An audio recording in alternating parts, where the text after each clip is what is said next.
నమస్తే అండి. కార్తీక మాసం ప్రాముఖ్యత తెలుసుకుందాం. కృత్తిక నక్షత్రంతో కూడిన పూర్ణిమ వచ్చే మాసానికి కార్తీకం అని పేరు. కృత్తిక నక్షత్రం అంటే అగ్ని నక్షత్రం. దీన్ని యజ్ఞ నక్షత్రం అని కూడా అంటారు. యజ్ఞపరంగా కృత్తిక నక్షత్రం మొదటి నక్షత్రం. ఎందుకంటే ఏ యజ్ఞమైనా కృత్తిక నక్షత్రంలో ప్రారంభించి భరణి నక్షత్రంలో పూర్తయ్యే విధంగా ఉంటుంది. అందుకే యజ్ఞస్వరూపుడైన సుబ్రహ్మణ్యేశ్వర స్వామి కూడా యజ్ఞ నక్షత్రమైన కృత్తికలో జన్మించాడు. ఈ కార్తీక మాసంలో ఏ ఆరాధన చేసినా అది మహాయజ్ఞ ఫలితం ఇస్తుంది. వేదంలో అగ్ని ముఖ్యేవ దేవాహ అని ఉంది కదా. యజ్ఞ అగ్నితో సర్వ దేవతలు తృప్తి చెందుతారు. అందుకే యజ్ఞ అగ్ని నక్షత్రం కల కార్తీక మాసం చాలా పవిత్రమైనది. సర్వ దేవతలను తృప్తిపరచగల మహిమ ఉన్న మాసం కార్తీకం.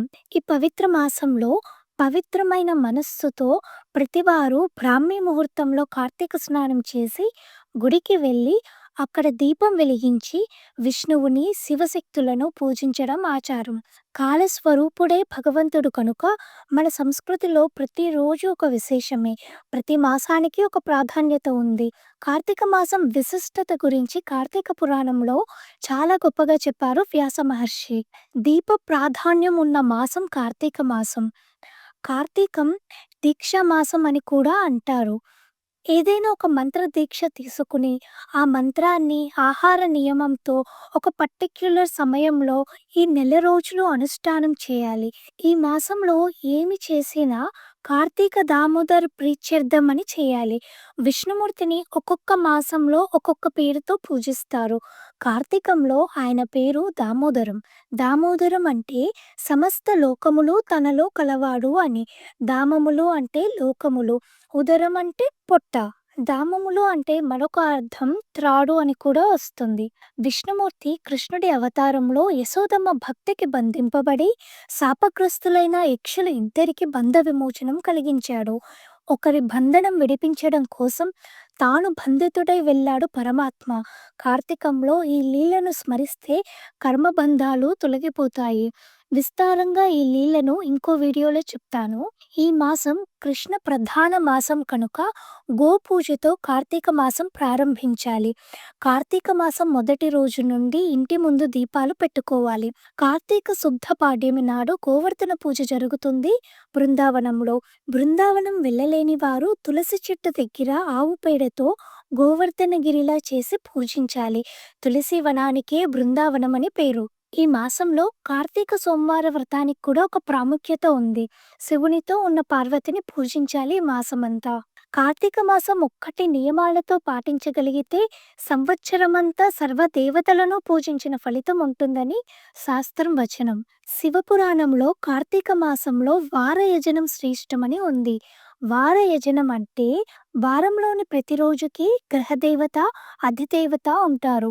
ఆ అధిదేవతను ఉద్దేశించి ఆ రోజు పూజించాలి. మీ అందరికీ తెలిసే ఉంటుంది. కానీ ఒకసారి తెలియని వారి కోసం ఇక్కడ ఏ వారానికి ఏ గ్రహదేవత, ఏ అధిష్టాన దేవత అని చెప్తాను వినండి. ఆదివారం గ్రహదేవత సూర్యుడు, అధిదేవత పరమేశ్వరుడు. ఆదివారం శివుణ్ణి పూజిస్తే ఆరోగ్యం కలుగుతుంది. సోమవారం గ్రహదేవత చంద్రుడు, అధిదేవత గౌరీదేవి. సంపదల కోసం గౌరీదేవిని పూజించాలి సోమవారం. మంగళవారం గ్రహదేవత కుజుడైతే అధిదేవత సుబ్రహ్మణ్యేశ్వర స్వామి. వంశవృద్ధి కోసం పూజించాలి మంగళవారం సుబ్రహ్మణ్యేశ్వరుడిని. బుధవారం బుధుడు గ్రహదేవత అయితే విష్ణుమూర్తి అధిదేవత.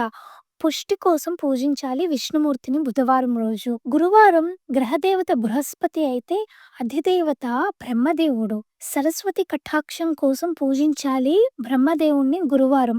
బ్రహ్మదేవుడికి పూజ లేదని అంటుంటారు, కానీ అది నిజం కాదు. బ్రహ్మదేవుడు మొదటి గురువు. ఆయన్ని పూజించడం వల్ల చక్కగా విద్య వస్తుంది. శుక్రవారం శుక్రుడు గ్రహదేవత అయితే ఇంద్రుడు అధిదేవత. ఈ రోజున ధన్యత కోసం ఏ అమ్మవారి రూపాన్నన్నా పూజించొచ్చు. ముఖ్యంగా శ్రీ మహాలక్ష్మి పూజిస్తారు శుక్రవారం రోజు. శనివారానికి గ్రహదేవత శనీశ్వరుడైతే అధిదేవత యముడు. యమయాతనలు ఉండకుండా ఉండడానికి యముడిని పూజిస్తారు శనివారం రోజున. నాగదేవతను కూడా శనివారం రోజునే పూజిస్తారు.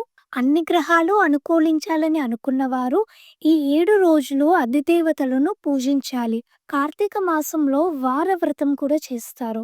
అంటే 4 ఆదివారాలు లేదా 4 సోమవారాలు ఇలా సోమవార వ్రతం, ఆదివార వ్రతం ఇలాగా 4 వారాలు కూడా నియమబద్ధంతో ఉపవసించి ఆ అధిష్టాన దేవతను పూజించడం కూడా ఉంది కార్తీక మాసంలో. ఇంతకు ముందు చెప్పుకున్నట్టు కాలస్వరూపుడే భగవంతుడు కనుక మన సంస్కృతిలో ప్రతిరోజు ఒక విశేషమే. ప్రతి మాసానికి ఒక ప్రాధాన్యత ఉంది. ముఖ్యంగా కార్తీక మాసంలో ప్రతి రోజుకి విశిష్టత ఉంది. ఏ రోజు ఏ విశిష్టత ఉంది అనేసి నేను ఒక వీడియో చేసి పెడతాను. తప్పకుండా చూసి దాని ప్రకారంగా పూజించుకోండి. కార్తీక మాసం మన చెడు కర్మలను తొలగించుకోవడానికి మనకి అందిన ఒక వరం. అందుకే కార్తీక మాసంలోని ప్రతి రోజును కూడా మిస్ అవ్వకుండా మనం యుటిలైజ్ చేసుకుందాం. ఏ రోజున ఏ పూజ చేసుకుంటే మంచిదో నేను నెక్స్ట్ వీడియోలో చెప్తాను. తప్పకుండా ఫాలో అవ్వండి. మన చెడు కర్మలని తొలగించుకొని అదృష్టవంతులమవుదాం. ఈ మాసంలో గోవర్ధన లీల, దామోదర లీల తెలుసుకోవడం చాలా ముఖ్యం. నేను అది రేపు చెప్తాను. ఎందుకంటే రేపు కంపల్సరీ వినవలసిన లీలలవి. ఆ వీడియో నేను సెపరేట్‌గా చేస్తాను. పరమేశ్వరుడు గురించి సెపరేట్‌గా వీడియో చేసుకుందాం. ఇవన్నీ కూడా ముఖ్యమైన వీడియోసే. మీరు తప్పకుండా చూడండి. మీకు నా ఛానల్‌లోని ఇన్ఫర్మేషన్ యూజ్‌ఫుల్‌గా అనిపిస్తే దయచేసి సబ్స్క్రైబ్ చేయండి, లైక్ చేయండి, కామెంట్ చేయండి. తెలిసిన వారికి షేర్ చేయండి. Thank you.